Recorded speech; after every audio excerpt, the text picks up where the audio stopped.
The lights of the grand ballroom were almost blinding, a sea of glittering chandeliers that refracted the flashes of 100 cameras. It was the annual Apex Awards, and the air was thick with the scent of expensive perfume, ambition, and champagne. I was Ilara Vance, 42 years old, and I was wearing a midnight blue gown that felt more like armor than silk. Beside me, my husband, Julian, was the sun, charismatic, handsome, and at 44, the undisputed king of our industry. He squeezed my hand, his palm warm and familiar. "You look breathtaking, Ilara," he murmured, his voice that was the one that had charmed investors, rivals, and me for 15 years. I smiled, the same smile I had practiced for a decade. "And you, my love, are about to be crowned. Try not to let your ego inflate so much it pops the chandelier." He chuckled, a rich sound that made the people at our table lean in, desperate to be part of his orbit. I knew that orbit well. I'd helped build it. The host, a comedian I vaguely recognized, was reading from a teleprompter. "And the Entrepreneur of the Decade Award, an honor reserved for a true titan, goes to Julian Vance of Vance Legacy Holdings." The ballroom erupted. Julian, ever the performer, placed a hand on his chest, feigning shock, before kissing me. The kiss was for the cameras, warm, brief, and perfectly executed. He stood, buttoning his tuxedo jacket, and strode to the stage. I watched him go, my heart a strange, heavy mix of pride and something else, something colder. Julian accepted the heavy crystal trophy. He held it up, basking in the applause, before turning to the microphone. "Thank you," his voice boomed, humble yet commanding. "Thank you. I am floored. A man is nothing without his team. He is nothing without his vision." He paused, turning his gaze directly to me. The spotlight swung, catching us both in its manufactured glare. "But more than anything, a man is nothing without his rock, his muse, his partner in everything." The crowd awed, on cue. "To my wife, Ilara. She is the foundation beneath the fortress, the brilliance behind the brand. I am only here because she is here." I smiled, my cheeks aching. I nodded, accepting the applause that was now directed at me, the perfect, supportive wife. The brilliance behind the brand. He wasn't wrong.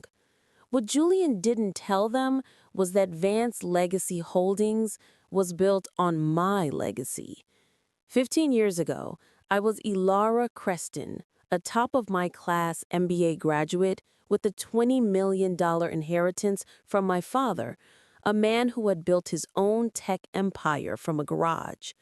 Julian Vance was a bright, charming, and penniless senior manager at a rival firm. He had ideas that reached for the stars, and I had the capital and the strategic plan to build the rocket.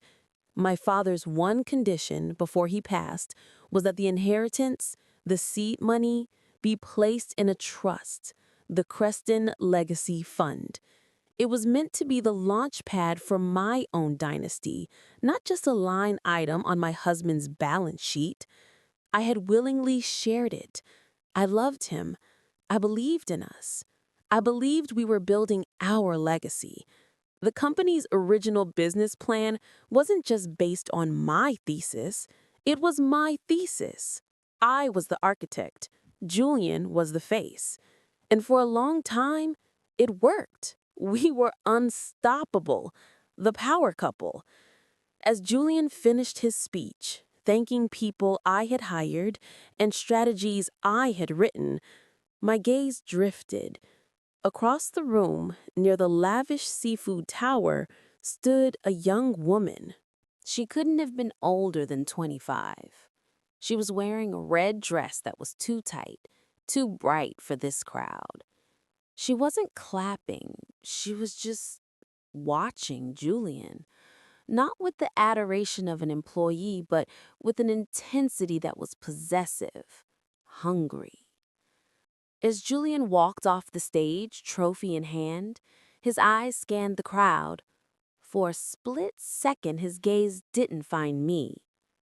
It found her. A tiny, almost imperceptible nod. She smiled.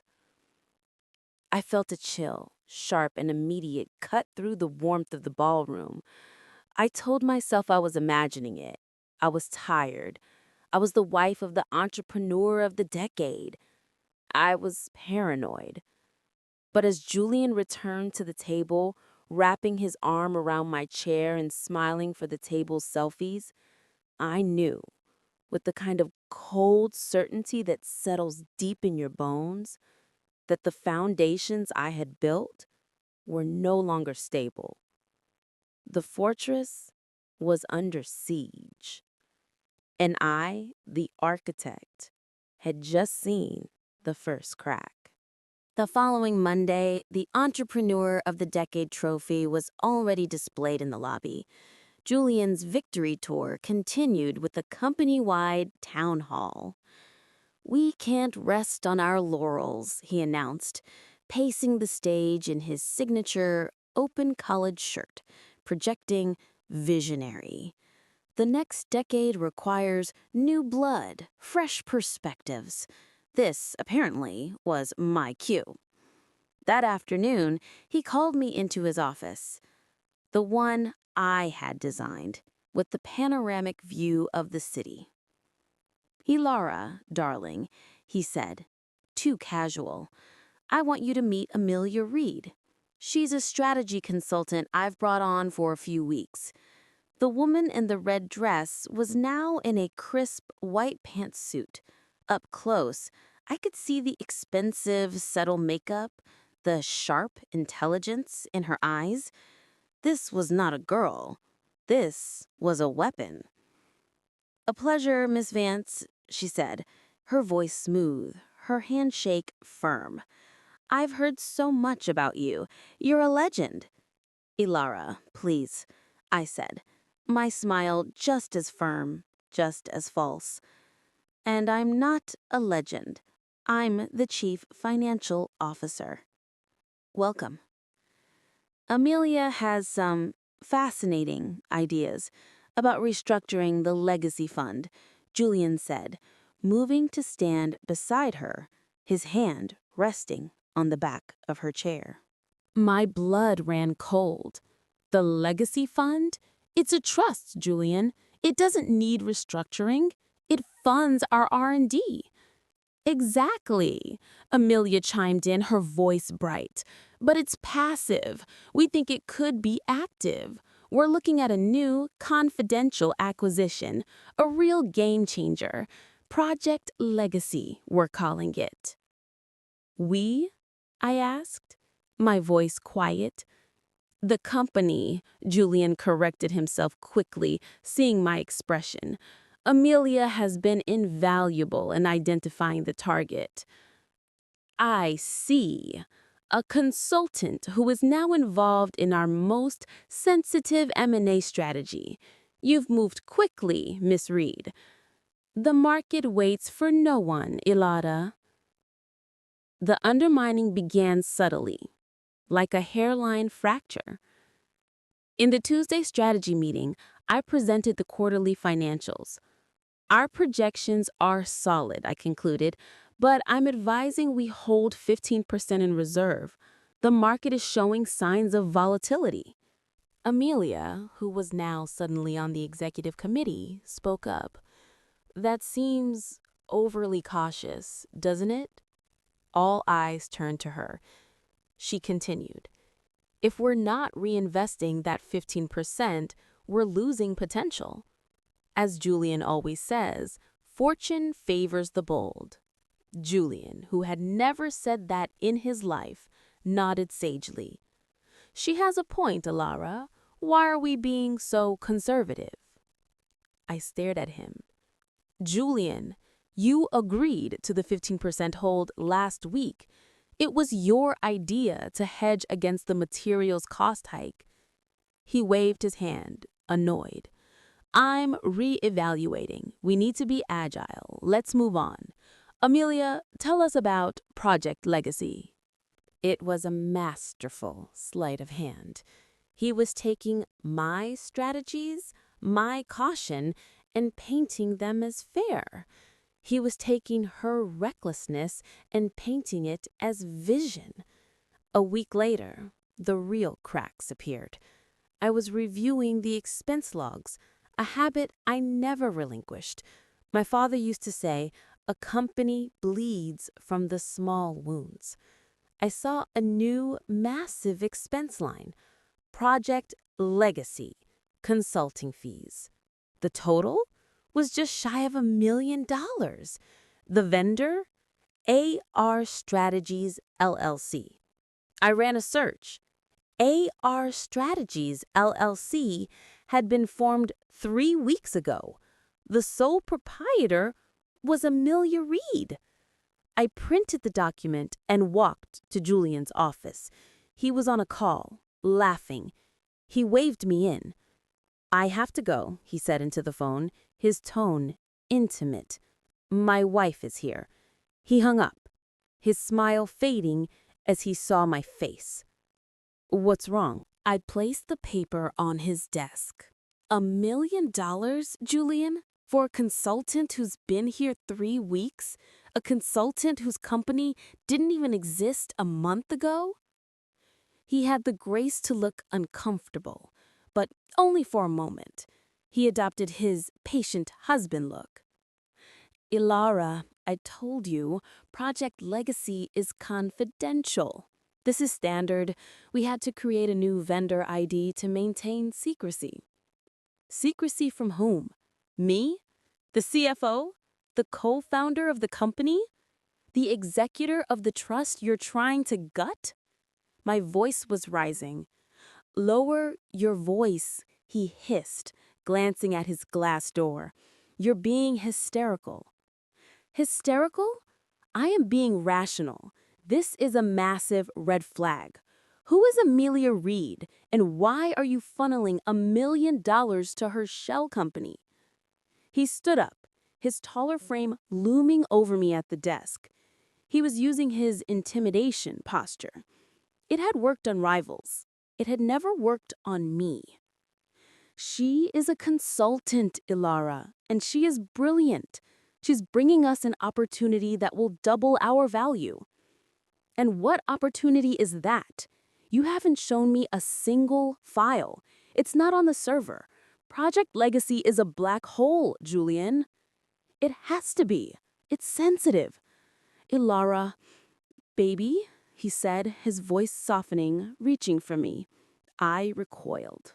He sighed, running a hand through his perfect hair. I didn't want to say this. I knew you'd react this way. You're stuck, Alara. You're still living in your father's shadow. This company has outgrown your father's rules. We've outgrown them. I felt like he had slapped me. My father's shadow? My father's money is what built this office you're standing in. And I'm grateful for it. He yelled, his patience snapping. But I'm tired of it. I'm tired of hearing about your father, your legacy, your fund. This is my company too. I'm the one who won Entrepreneur of the Decade, in case you forgot. I haven't forgotten, I said, my voice dangerously quiet. But it seems you've forgotten who was there when you were just a man with a charming smile and a bad credit score. His face went pale, then dark. You're jealous, he whispered, as if it were a revelation. That's all this is. You're 42 and she's 25. You're scared of a fresh perspective. You're paranoid. He leaned in. Be careful, Alara. Paranoia doesn't look good on you. It makes you look old. Now, if you'll excuse me, I have a meeting with the future of this company." He straightened his tie, picked up his blazer, and walked out of the office, leaving me standing there, trembling. Not with fear, with rage. He had called me paranoid. He had called me old. He had gaslit me in my own office. Fine. If I was paranoid, I would be the most paranoid, most thorough woman he had ever met. "The future of the company," I muttered to his empty chair. "We'll see about that." My paranoia saved me. But it wasn't paranoia. It was instinct. That night, I didn't go home to our cold, sterile penthouse. I went to my office, not the CFO's office, but a small private office I still maintained in the R&D building, the one that had been my father's. It was the only place not connected to Julian's central server. It was my sanctuary. And now, it was my war room. Julian had locked Project Legacy down. He was smart, but I was smarter. I wasn't the CFO for nothing. I didn't need his password. I had the admin-level key to the entire financial mainframe. I had built it, after all. For 3 hours, I dug. Project Legacy was more than a black hole. It was a fortress. The files were triple encrypted. But the money always leaves a trail. The $1 million payment to AR Strategies was just the start. I followed the wire transfer. It didn't just sit in Amelia's shell account. Within 24 hours, 90% of it had been moved again to a new entity, an entity I had never heard of. Legacy Holdings Group. Not Vance Legacy Holdings, just Legacy Holdings Group. I ran the corporate registry. My blood turned to ice. Legacy Holdings Group had been incorporated 6 months ago. The filing address was a luxury condo in the city's newest, most expensive high-rise. The sole director, the only name on the paperwork, was Amelia Reed. This wasn't an acquisition. This was a replacement. My hands were shaking, but my mind was perfectly clear. I needed more. I needed to see what he was moving. If he was building a new company, he needed assets. He couldn't just use money. He would need intellectual property, patents, client lists. I navigated to our patent portfolio.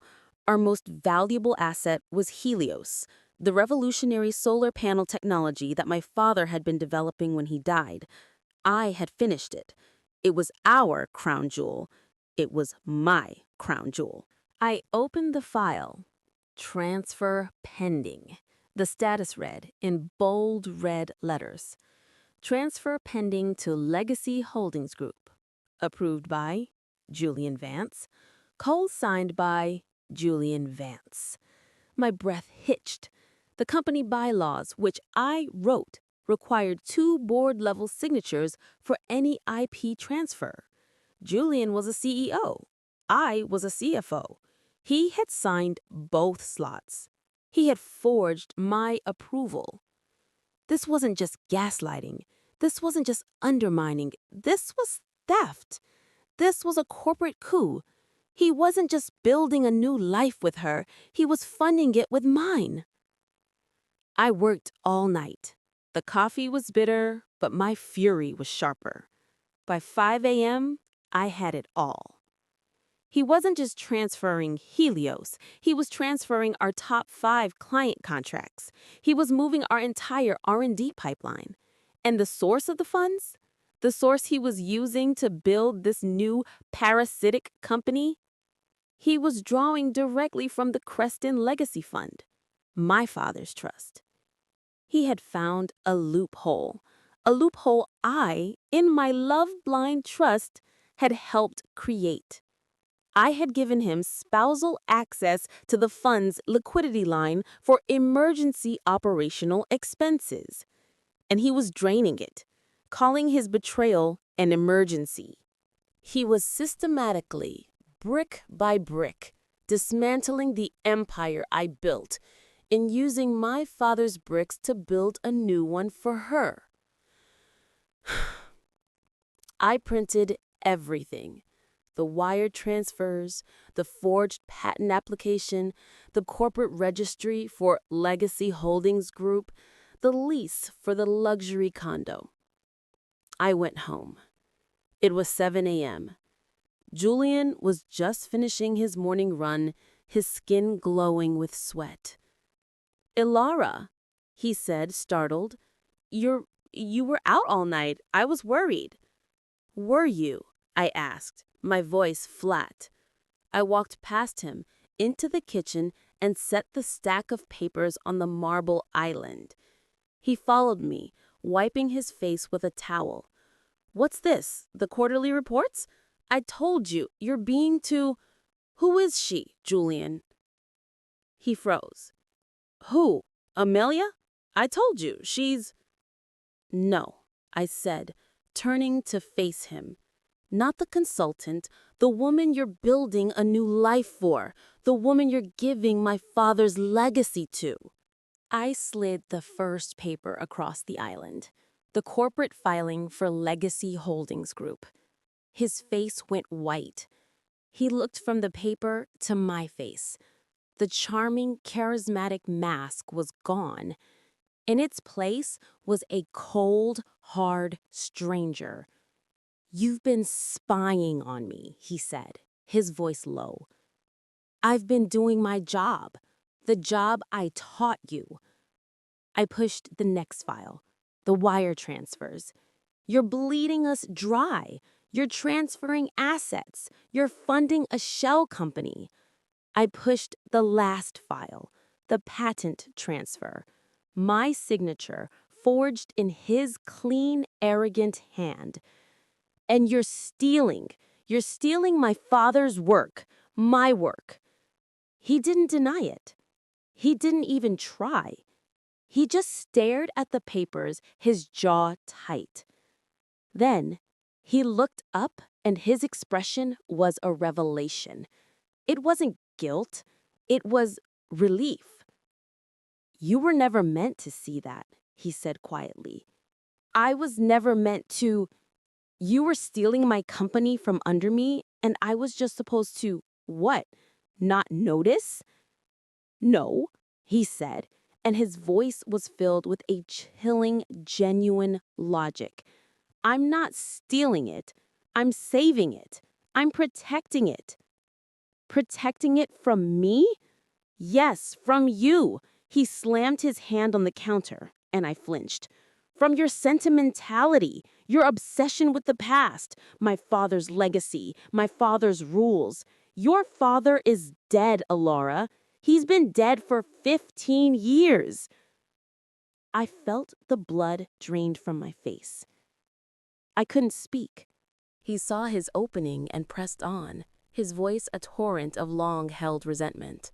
You hold that fund over me like a guillotine. We can't expand, Ilara. We can't move, Ilara. My father wouldn't have wanted this. You're suffocating this company. You're stuck in the past. Amelia, she sees the future." "Amelia, my God, so this is the future," I whispered, gesturing to the stack of papers. "Theft, fraud, giving my life's work to a 25-year-old girl you're sleeping with? Don't you dare reduce her to that," he roared. "She's not you. She's not obsessed with holding on to the past. She's not afraid. She sees what this company could be if it weren't shackled to your father's ghost." He took a deep breath, composing himself, straightening his posture. He was the CEO again. "It's done, Ilara. Legacy Holdings Group is the new entity. I'm moving the viable assets. I'm erasing you, yes, Because you are no longer a viable asset. You are a liability. Erasing me. He wasn't just cheating. He wasn't just stealing. He was actively, methodically, insanely trying to erase my existence, to write me out of my own story, to take the legacy my father left me and the empire I built and hand it to his mistress, installing her as the new founder. I looked at the man I had loved, the man I had built a life with, the man who had held me when my father died, and I felt nothing, just a vast, cold, empty space. "Thank you, Julian," I said. My voice was calm. It terrified him more than my screaming would have. "Thank you for what?" he said, suspicious. "For your honesty," I said, picking up the papers. "It's clarified things. Immensely." I turned and walked to the bedroom. I packed a small bag. "Ilara?" he called, following me, a flicker of uncertainty now in his eyes. "What are you doing? Don't be dramatic. We can arrange a settlement, a generous one." I zipped the bag. I walked to the door. "Ilara, don't walk out. We have to be smart about this."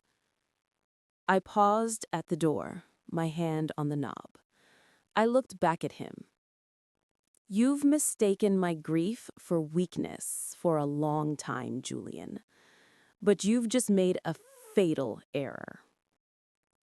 "What's that?" he scoffed. "You mistook my sentimentality for stupidity. You're right about one thing. My father is dead. But his rules? His rules are very much alive." I left. I didn't slam the door. I closed it, softly, behind me. It was the last time I would ever be in that apartment. Julian, in his arrogance, thought he had time. He thought I would run to a divorce lawyer, crying betrayal. He thought we would have a quiet, messy, private war. He didn't realize I wasn't fighting for a marriage. I was fighting for my life's work. He gave me 3 days. 3 days where he and Amelia were holed up, pushing through the last of the asset transfers, trying to get ahead of the dramatic wife. I used those 3 days. I didn't call a divorce lawyer. I called my father's corporate lawyer, and I called a forensic accountant. On Thursday, at 9 a.m., an email went out. "Emergency board meeting, 2 p.m., called by Julian Vance, CEO." My phone rang. It was Julian. I let it go to voicemail. "Ilara," his voice said, tight with annoyance. "I'm calling the meeting.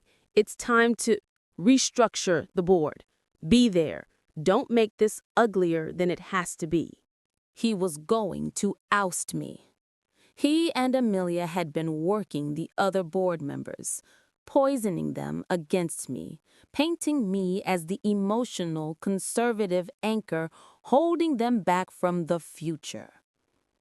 I sent a single text in reply. "I'll be there." At 1:50 p.m., I walked into the boardroom. The air was thick with tension. The other 5 board members, men and women I had known for years, wouldn't meet my eyes. Julian and Amelia stood at the head of the table, side by side. They were a portrait of New World power. His confident stance, her sharp, bright-eyed ambition. She was holding a tablet, ready to present. I took my usual seat, halfway down the table. "Ilara," Julian began, his voice laced with false sympathy. "I know this is difficult." "Just get on with it, Julian. said Mark, our oldest board member. Very well. Julian nodded to Amelia. She began, "Thank you all. What we're about to present is Project Legacy. It's not an acquisition. It is a rebirth." For 30 minutes, they laid out their vision. A new company, Legacy Holdings Group. Agile, aggressive, and free of the sentimental baggage of the old structure. They presented it as a merger, a smart pivot. They painted me as the obstacle. "Ilara Vance," Amelia said, her voice dripping with faux respect, "is a brilliant financial mind, but her attachment to the past, to the Creston way of doing things, is preventing Vance's legacy from achieving its true potential. We are proposing a vote to transfer all remaining core assets to the new group and to install a new, more forward-thinking board."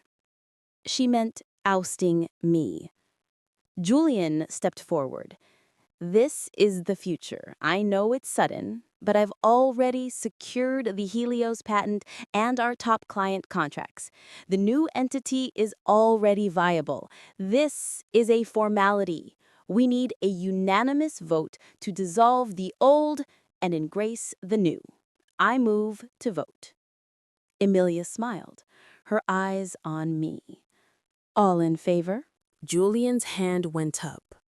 Two other board members, the ones he and Amelia had clearly been working on, slowly raised theirs. It was a stalemate. 3 for, 3 against. "Mark," Julian said, his voice hardening, looking at the oldest member. Mark looked at me, his face full of conflict. "Ilara, this is a shock." "It's not a shock, Mark," I said, speaking for the first time. My voice was calm, clear, and cut through the tension like a scalpel. I looked at Julian. "You're right, Julian. It's time for a rebirth. But you've misunderstood what's being born here." I pressed a button on my console. "Could you please come in?" The boardroom doors opened. It wasn't my lawyer. It was 2 men. One was Mr. Harris, my father's ancient, terrifying corporate lawyer. The other was David, the forensic accountant I'd had on retainer for 3 days. David was carrying a projector and several thick binders. Julian's face went white. "What is this? Ilara, who are these men?" "This," I said, "is the future. David, if you would." David, a quiet man with killer instincts, set up his projector. "Good afternoon, board members. I'm David Chen. For the past 72 hours, I've been conducting a full forensic audit of Vance Legacy Holdings, specifically Project Legacy and its beneficiary, Legacy Holdings Group." Amelia stopped smiling. David projected his first slide. It was the wire transfer for $1 million. "We begin here. A consulting fee paid to a shell corporation, AR Strategies, which was then funneled to Legacy Holdings Group, an entity secretly created by Miss Reed and Mr. Vance." The board members who had raised their hands were now staring, dumbfounded. "This," David said, clicking to the next slide, "is not a restructure. It is a systematic, illegal, and fraudulent transfer of assets." "This is slander!" Amelia burst out. "Julian, tell them!" Julian was speechless, staring at the screen. "Fraud?" Mark asked, looking at me. "Ilara, that's a strong word." "It's the only word," I said. "Julian, you were so busy building your future, you never bothered to read the past." I nodded to Mr. Harris. The old lawyer stood, his hands behind his back. The Creston Legacy Fund, which forms the basis of this company's seed capital, is a trust, an ironclad trust, which I wrote myself for my dearest friend, Elara's father. He turned his gaze on Julian. It was like watching a snake hypnotize a rat. In that trust, Harris continued, is a clause, Section 4, Article B, the fiduciary's duty clause. It states that the fund's capital may be used for Vance Legacy Holdings operations, but that any attempt to move, dissolve, or transfer core assets, such as the Helios patent, which was developed using fund capital, without the unanimous, written, and notarized consent of the entire Creston family, is null and void. He paused, letting the words hang. And, as Julian is well aware, I said, my voice soft, I am the only living member of the Creston family. Amelia was on her tablet, frantically searching. That can't be. But wait, there's more, I said. Mr. Harris smiled. Oh yes, the best part. The clause further states that any such attempt to illegally move those assets constitutes an act of gross negligence and corporate fraud, triggering an immediate, total recall of all funds, all assets, and all intellectual property back to the original trust. Julian finally found his voice. A strangled, desperate sound. This is a bluff. The bylaws. I signed for the transfer. You forged my signature, Julian, I said, as David projected the two signatures side by side. The forgery was obvious. A child could see it. And in doing so, Mr. Harris said, you not only voided the transfer, you committed a felony. Two, in fact, forgery and wire fraud. The boardroom was silent. You could hear Amelia's breathing, high-pitched and frantic. Julian, tell them, she pleaded, grabbing his arm. Julian looked at me. His eyes were no longer cold, no longer arrogant. They were hollow. He had been so focused on erasing me, he never, ever thought I would fight back.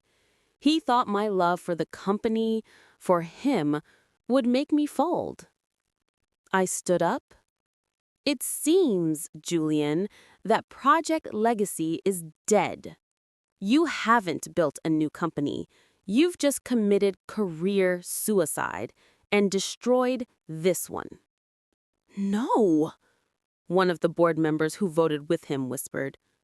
My God! I believe, I said, looking at the board, that Mr. Vance's motion is still on the table. The motion to embrace the future. But I'd like to propose an amendment. I walked to the head of the table. I moved to vote, a vote of no confidence. I moved to remove Julian Vance and his consultant, Amelia Reed, from this company, from this building, from this legacy, effective immediately, for gross negligence, embezzlement, and fraud. I looked at Mark. Mark, his face grim, slammed his hand on the table. Seconded. All in favor? I asked. 6 hands went up. Mine, Mark's, the other no votes, And after a moment's hesitation, the two men who had, 10 minutes ago, been ready to follow Julian into his new fake future. 6 hands, unanimous. Julian looked at his hands, then at me. "Alara, please." "Security," I said, pressing the intercom. "We have 2 liabilities that need to be escorted from the premises." Amelia started to cry, a real ugly "my life is over" sob. Julian just stared at me, his face a mask of utter, complete ruin. He had underestimated the woman he betrayed. He had underestimated the woman who had built the fortress. The architect, as it turned out, knew where all the trapdoors were. Security escorted them out. Julian didn't say another word. Amelia sobbed all the way to the elevator.